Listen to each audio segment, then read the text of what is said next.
అయితే ఈ స్పెసిఫిక్గా ఈ సీజన్లో చూస్తే కనుక అందరూ కూడా ప్రతి ఒక్కళ్ళు కూడా సపరేట్ ఫ్యాన్ బేస్ అంటూ తెచ్చుకున్నారు. ఉన్న 100 మన కళాకారులు అందరూ కూడా ఇప్పుడు వస్తున్నారు పాడుతున్నారు అందరూ కూడా.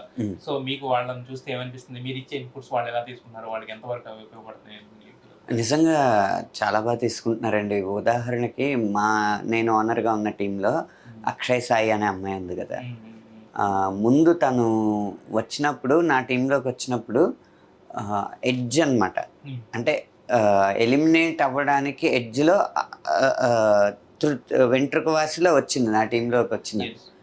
కానీ అప్పటి నుంచి మొదటి పర్ఫార్మెన్స్ నుంచి తను తర్వాత సెమీఫైనల్స్కి కోటవేట ముందు ఎలిమినేట్ అయింది తను.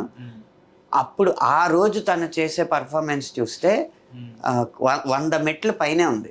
అంటే ఆ నేర్చుకునే తీరు అనేది చాలా గొప్ప విషయం అండి. ఇప్పుడు ఇక్కడికి వచ్చి టైటిల్ గెలుచుకుని మనం ఇక్కడికి రాకముందు ఎంత ప్రజ్ఞా పాఠవాలతో ఉన్నామో ఇక్కడి నుంచి వెళ్ళిన తర్వాత కూడా అంతే ప్రజ్ఞా పాఠవాలతో ఉన్నా లాభం లేదు.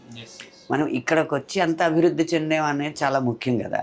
అలా అక్షయ్ సాయి లాగా మిగతా టీముల్లో కూడా చాలామంది ఇక్కడికి వచ్చి అభివృద్ధి చెందిన వాళ్ళు చాలామంది ఉన్నారు. అండ్ టైటిల్ విన్నింగ్ అనేది పూర్తిగా వాళ్ళని సినిమా రంగంలో శిఖరాగ్రాన్ని నిలబెడతాదని కూడా చెప్పలేము. ఎప్పటికప్పుడు వాళ్ళని మార్చుకుంటూ నేర్చుకుంటూ వాళ్ళలో ఇంకా ప్రజ్ఞా పాఠవాలను కూర్చుకుంటూ ఒక్కొక్క కిరీటాన్ని పేర్చుకుంటూ ఇలా వెళ్తూ ఉంటేనే అదొక ప్రక్రియ. ఆ ప్రక్రియలో భాగంగా ప్రతి ఒక్కరూ మాత్రం ఈ నేర్చుకోవడం అనేది మొదలు పెట్టారు. అది నాకు చాలా సంతోషాన్ని కలిగించింది.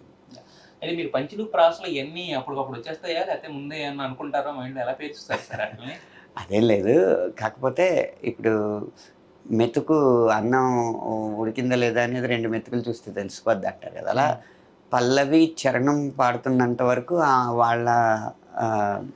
వాళ్ళ ప్రదర్శన ఎలా ఉందో అనే దాని మీద ఎక్కువ నా ఏకాగ్రత ఉంటుంది. పాట చివరికి వచ్చేసేటప్పటికి దీనికి ఏం మాట్లాడచ్చు అనేది అప్పుడు ఆలోచించుకుంటా ఉంటాను. ఎంతసేపు పడుతుంది అప్రాక్సిమేట్గా? ఒక్కోసారి అనుకోకుండా వచ్చేస్తే, ఒక్కోసారి చెప్పండి.